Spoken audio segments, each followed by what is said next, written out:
transitioning into our next segment, which is the vaccine hesitancy as it relates to women's health. So I just want to know, for each of you all, what was your aha moment to get the vaccine? And we'll start off with you, Tanya.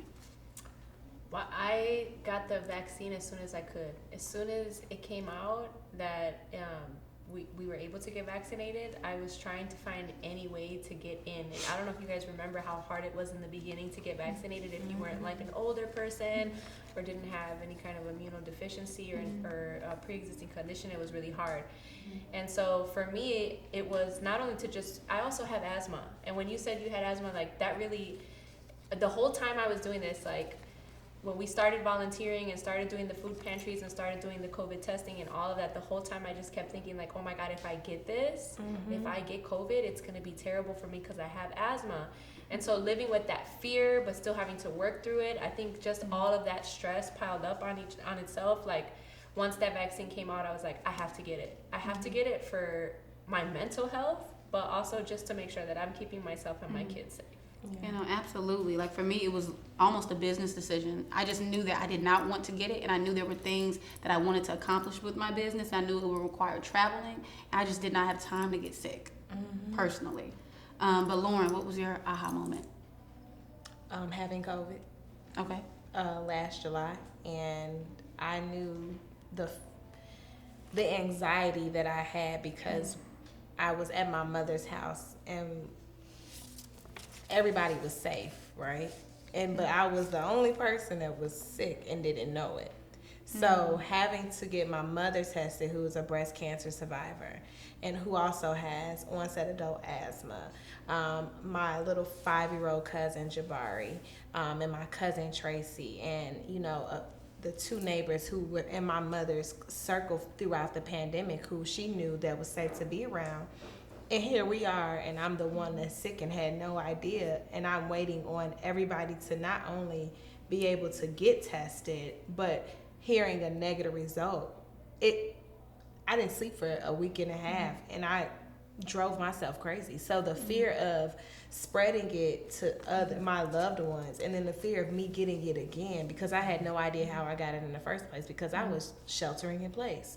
So just the fear, and me listening to my healthcare providers and understanding the science, that was my aha moment. I said, you absolutely categorically cannot get sick again, because you have no idea what it's going to do the second time around. But I am happy to see that it is so readily available. Like, just like you said, you are vaccinating people left and right, on your designated days. And it's a lot easier. And I get it. You had to hit the most vulnerable and those who were essential workers. But everybody's not an essential worker. And everyone is not knowingly most vulnerable. So I think that, it's nice that it is readily available at this point, because now it's like it's necessary. We took 10 steps forward to go 10 steps back, and so it's so necessary now. Also, I feel like we've redefined what an essential worker is in this country. I think it was, in my opinion, ass backwards. You know what I mean? Like, there were so many people. We saw that the grocery store workers were very essential, that they weren't considered essential workers before, and people like that. I remember when those vaccines first came out in the beginning, and we were trying to get like the undocumented women who took care of people's kids, or the ones who took care of older folks, who were doing taking care of the senior citizens and stuff at home health. Like, we were literally calling clinics and finding appointments that people didn't show up to, no shows, and placing people, and people were rushing to get the vaccine. A lot in Inglewood. Yeah, we literally had a hotline, where people were calling in, and then we were looking for places to place them, and it was a whole operation that we had to do. I don't want to jump over. The home workers are fighting for minimum wage. Can you believe that? After this year of a pandemic, teachers, they still don't get paid minimum wage after they took care of all of these people and teachers in their homes. Yeah, but I don't want to jump over Dr. Jasmine. So, what was your aha moment? Because you work in the health field. Was there an aha moment, or did the science just make sense and you went for it? For me, I believed in the science, and I knew at that time when the vaccine first became available, For me and also my public health coworkers, we were frequently responding to outbreaks, so going into settings where we knew there are a lot of people who were positive with COVID. So for us, it was a no-brainer because in order to be able to provide that service, we had to do everything we could to remain healthy. Yeah, protecting Yeah. yourself. And so, well, one thing that has been circulating and us speaking before recording, we all agreed that we'd heard this. But does anyone have concerns regarding your reproductive system or like as it relates to being vaccinated? I didn't have concern about it in regards to the vaccination. I think I have more concern about what long-term birth control does to your reproductive system more than the vaccination. Mainly because understanding the science, there was nothing that linked to it. And I wasn't quick to jump to that conclusion to say, oh, it's going to affect me from being able to have children.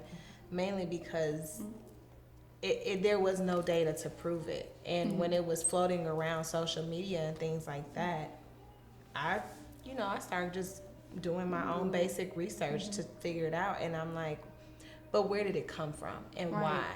Why did it pop up and who put that bug in the ears? And now it's a domino effect of a question, which is a great question to ask. But that was the last thing on my mind was reproductive systems and a vaccine, because we have had to be vaccinated our entire lives. So why was this vaccine any different from the ones that we had to get as children that could possibly damage our reproductive system? Like, so do you all know anybody who is concerned about the reproductive I had piece? friends early on who would call me who were pregnant, who were concerned about trying to decide should they take the vaccine. And I just reminded them that making sure that you're vaccinated against any kind of disease that we have vaccines available for, that's part of normal prenatal care. So usually we wait till the third trimester to make sure women's caught up with our vaccines. But for COVID, you can get the vaccine during any time during your pregnancy. And before, Even before you're pregnant. family planning. Okay. And because we know with pregnancy, it also changes your immune system. So if you were to get COVID while you're pregnant, you're at higher risk for developing severe symptoms and ending up in the hospital. And for the health of the baby. Yeah. I didn't think about the immune system with pregnancies. Because you all said that you all knew some women who were pregnant and got vaccinated and they're fine, right? Yeah, my primary care physician, his daughter, who's also a physician, was pregnant when the vaccines were coming out. She got vaccinated, and he was able to kind of reiterate that to me so that I could reiterate that to my community that a physician who's pregnant got the vaccine and is fine. And I think that was something that was a little bit more reassuring, right? Because it's a physician who made the decision. A pregnant physician. A pregnant physician, Right, exactly. Yeah, but I have heard that within the community, like they fear for the reproductive system or that their menstrual cycle can be affected. Yeah. Okay, so again, jumping back to the facts, right? Yes. So I'm going to do a couple of true falses with you, Okay. Dr. Jasmine. Okay. So, true or false? The COVID-19 vaccine may have long-term effects on reproductive organs. That is false. So Okay, say it again. false, absolutely false. So there is no studies or there's no evidence that links taking the vaccine and then having a negative effect on your reproductive system. I think long term, getting the vaccine decreases your chance of getting sick with COVID, and we don't know if you're one of those people who will have severe symptoms from COVID. You don't know if after you, even if you're not hospitalized, if you're not one who will have that long hauler syndrome, so symptoms long after you stop being infected. All right, awesome. Good to know. Good to know. So next, true, false.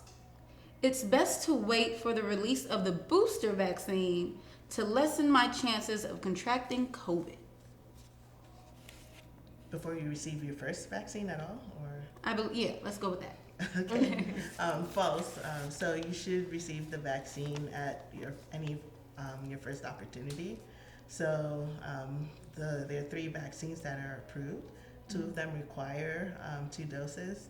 And then the third one, you just need 1 dose. So if you haven't been vaccinated, it's not too early to get started. Okay. And then one of those just got approved by the FDA. So do you want to speak a bit on that? Yes, so the Pfizer vaccine was recently approved. So that means that prior to that, all the vaccines available were under emergency use authorization to be used. And for the Pfizer vaccine right now, it has official approval, which means that all the evidence has been reviewed and it has been shown to be not only effective but safe, and also the quality of the product is of the standard of the FDA. So that means right now the vaccine is 91% effective, and there isn't a reason to hesitate. A lot of people have questions saying, oh, I'll wait to see if it's approved. So now it's approved. I hope for those people they go and get vaccinated. Well, absolutely. Well, thank you so much, Dr. Jasmine. Now we're going to transition into a few pressing questions that the public has regarding COVID-19.